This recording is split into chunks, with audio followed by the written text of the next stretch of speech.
2022년 올해 새로운 목표를 실행하게 됐습니다. 청주에서의 병원을 마무리하고 올해 바로 도산공원 사거리 있는 바로 청담에 제가 병원의 거치를 옮기게 되었습니다. 2월쯤에 지금 한참 인테리어 공사 중이거든요. 2월쯤에 아마 제가 정식으로 오픈을 하게 되고 여러분들께 다시 한 번 더 간단하게 안내를 할 수 있는 기회가 될 수 있으면 좋겠습니다. 제가 서울 오게 되면서 보다 많은 분들과 소통을 할 수 있는 그런 기회가 되지 않을까 생각하면서 저 2022년 저 역시 열심히 할 수 있는 그런 한 해가 되도록 하겠습니다. 감사합니다.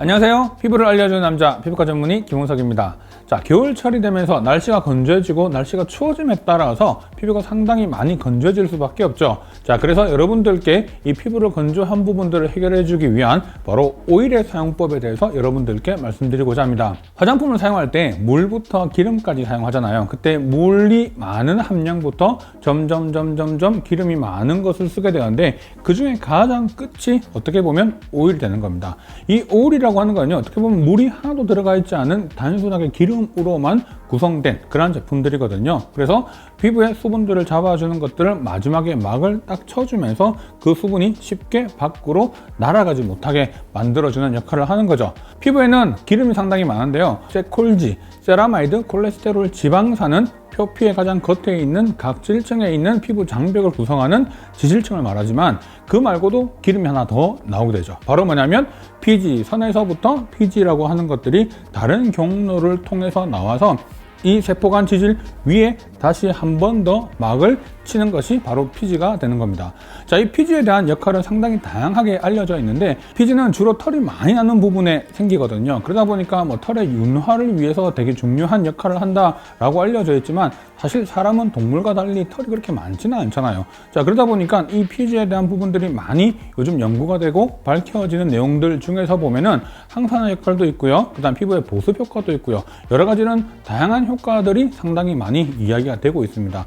자, 그런데 이 건조할 때 보면 우리가 가장 피부가 빠르게 반응할 수 있는 거는 피부가 너무 건조해지는 상황에서 세라마이드, 콜레스테롤, 지방산 같은 경우는요, 만들어야 돼요. 만들어야 되다 보니까 아무래도 시간이 좀 많이 걸리죠. 이 피지는요, 피지선 안에 피지세포가 있거든요. 그 피지세포가 점점 분화하면서 제일 최종 기름을 꽉 머금고 있는 상태에서 이 세포가 터지면서 그 안에 있는 지질들이 밖으로 나오는, 이 피지가 밖으로 나오는 그러한 경로, 이를 홀로크라인 분비라고 하는 겁니다. 이런 분비법을 통해서 지질이 밖으로 나오기 때문에 있던 세포가 깨지면 훨씬 더 빠르잖아요. 그래서 피부가 많이 건조할 때는 실제로 피지 분비가 조금 더 많이 늘어날 수밖에 없는 게, 피부가 건조해진 것을 이 피지가 덮음으로 인해서 수분을 잡아주는 역할을 해주는 거죠. 자, 그래서 여기서 한번 착안을 해보시면 그러면 우리가 어떤 제품을 사용해야 되는지를 좀 더 알 수가 있습니다.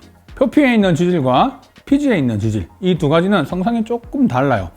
표피 같은 경우는 세라마이드, 콜레스테롤, 지방산이 상당히 많이 분포되어 있지만 실제로 이 피지에는 그렇게 분포되어 있지 않거든요. 문헌마다 차이가 조금 많이 나긴 하는데 보통 평균적으로 보면 이 트라이글라이세라이드와 그 다음에 지방산이 한 65% 정도가 들어가 있다 돼 있고요. 왁스 에스터라고 하는 것이 25% 정도가 들어가 있고, 스쿠알린이 약 12%, 콜레스테롤과 콜레스테롤 에스터가 한 2.5% 정도가 들어가 있다고 되어 있습니다. 분포가 완전 다르죠. 자, 그래서 여기에서 좀 더 우리가 착안을 해보면 우리가 좀 더 건조해졌을 때 세라마이드, 콜레스테롤, 지방산이 들어가 있는 제품을 사용하면 충분히 좋아지지만, 그럼에도 불구하고 피부가 너무 건조하다고 느낀다면 오일을 좀 더 사용을 하는데, 이 오일 사용할 때 아무래도 우리 피부에 이질감이 없는 그러한 오일들을 사용해 주는 것도 좋겠죠. 보통 우리가 페이스 오일들을 보면요, 상당히 사용하고 나는데 무겁고 되게 답답한 그런 느낌들을 받는 경우가 되게 많다 보니까 되게 번들거리는 부분의 문제라든지 너무 답답한 것 때문에 모공을 막아서 오래 여드름을 유발한다든지 이런 문제들이 생길 수가 있으니까, 많이 피부가 민감한 분들이나 너무 건조하다고 오일 씀에도 불구하고 이런 문제 때문에 사용하지 못하는 분들이 상당히 많은 거죠. 자, 그래서 여러분들이 피지에 나 있는 구성 성분의 이런 오일들을 사용해 보면 분명히 좀 더 이질감이 없고 우리가 원래 정상적으로 나오는 그 오일과 흡수 흡사한 형태의 오일들을 사용하는 거니까 이런 건조한 것들도 상당히 많이 막을 수가 있는 겁니다. 자, 아까 제가 말씀드렸던 트라이글라이세라이드와 지방산 같은 경우는 보통 오일보다는 화장품, 그냥 크림이라든지 이런 쪽에 많이 들어가기 때문에 이거는 좀 빼고요. 두 번째로 많이 들어가 있는 것이 왁스 에스터죠. 이 왁스 에스터 같은 경우는 화장품에 왁스 에스터로 들어가 있는 게 아니라 가장 이와 비슷한 구조로 되어 있는 것이 호호바 오일입니다. 그러니까 이거를 간혹 조조바 오일로 읽으시는 분들이 계시는데 호호바 오일로 읽으셔야 됩니다.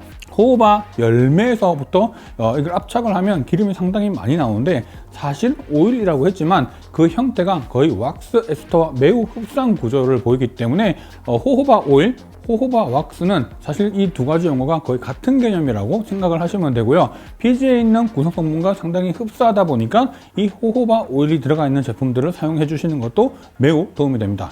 그 다음에는 스쿠알렌인데요. 바로 우리 상어 있죠. 상어에 간에 상당히 많이 들어가 있습니다. 그래서 예전에는 상어의 간으로부터 그 오일을 추출했기 때문에 이 스쿠알렌이 상당히 고가였어요. 하지만 이렇게 상어를 잡아서 많이 잡아야지만 겨우 스쿠알렌 1톤을 구하려면 상어를 한 3,000마리 정도를 잡아야 된다고 돼 있거든요. 그러니까 이건 아무래도 동물 보호나 여러 가지 이런 문제들이 있죠.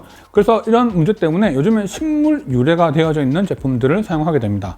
자, 그런데 화장품에는 스쿠알렌이라고 들어가 있지 않고요. 스쿠알란이라고 하는 형태로 들어가게 되어 있습니다.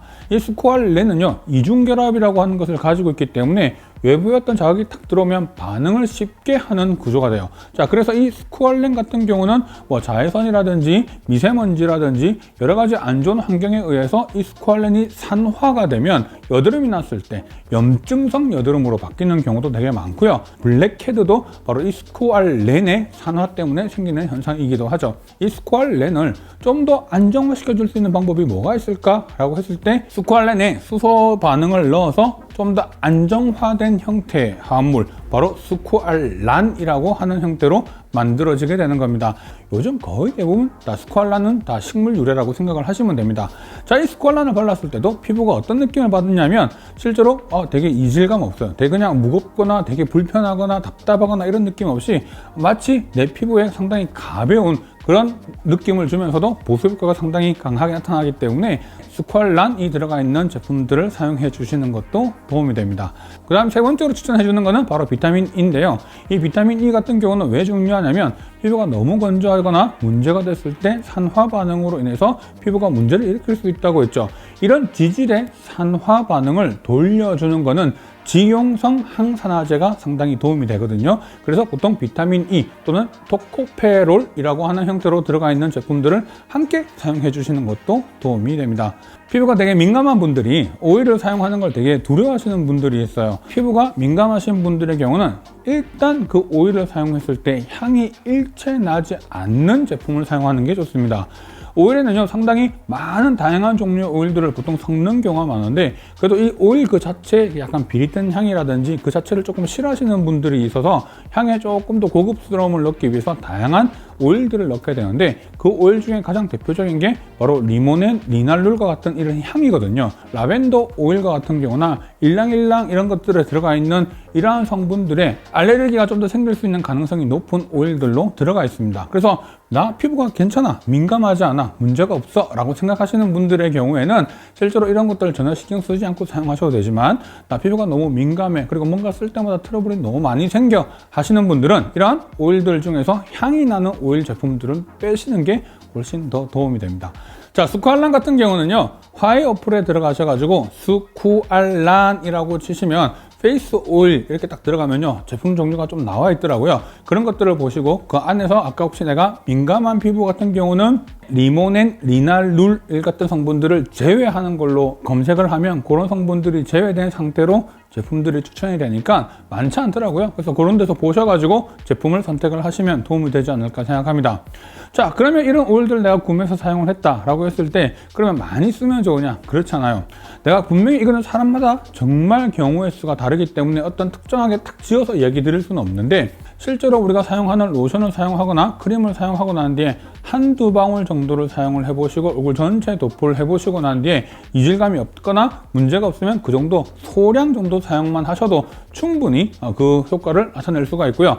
만약에 내가 오일까지 사용을 했는데 피부가 너무 건조하다라고 하면 이런 밀폐 효과에 대한 부분의 문제가 아니라 피부 안에 수분을 끌어당겨주는 성분이 좀 더 많이 부족한 경우일 수가 있어요. 자, 그러면 보통 우리가 히알루론산 같은 성분들, 이런 우리가 수분을 당겨주는 에센스 세럼 같은 경우가 더 추가가 돼야 될 필요가 있겠죠. 그래서 오일이 모든 정답은 아니지만 막을 쳐주는 최고봉이 된다. 자, 그러면 만약에 그럼에도 건조하면 수분을 끌어당겨주는 성분들을 함께 사용해주면 좋겠죠. 내가 평소에 로션, 크림 정도만 사용을 한다 라고 하시는 분들이 나 피부가 너무 건조해, 그럼 오일을 하나 더 추가를 해보는 겁니다. 건성의 경우에는 이런 오일을 추가하면 사실 큰 문제가 되지 않는데, 지성 피부에서는 오일을 너무 많이 쓰게 되면 너무 번들거리는 그런 불편함이 있기 때문에 소량씩 증량해서 사용하시는 방법을 사용해 주시는 게 좋아요. 자, 그럼에도 불구하고 얼굴이 건조해진다 라고 하면 로션, 크림, 오일에 로션을 앞에 세럼 단계가 하나 추가되는 게 좋고요. 이 세럼이 들어갈 때는 로션을 빼셔도 상관이 없습니다. 그래서 이거는 사람마다 세럼, 로션, 크림, 오일로 갈지 세럼, 크림, 오일로 갈지는 사용을 해보시면서 피부에 상당히 적합한 것을 고르시면 될 것 같아요. 만약에 내가 세럼, 크림, 오일을 썼다라고 했을 때 피부가 건조한 게 없어졌다고 하면 굳이 로션까지 사용하실 필요는 없다는 이야기고요. 만약에 그렇게도 건조하다면 이 모든 단계를 한번 사용하셔가지고 한 번 더 수분을 잡아주시는 방법을 사용하시면 도움이 되지 않을까 생각합니다. 자, 날씨 건조해지고 추워질 때 너무 많이 하는 것도 좋지 않아요. 그래서 정확하게 그 원인을 찾아내고 방법을 정확하게 알면은 좀 더 여러분들이 제품을 선택하거나 이럴 때 되게 도움되지 않을까 생각합니다. 자, 오늘 내용 좋으셨다면 좋아요, 구독, 그리고 알림 설정 부탁드릴게요.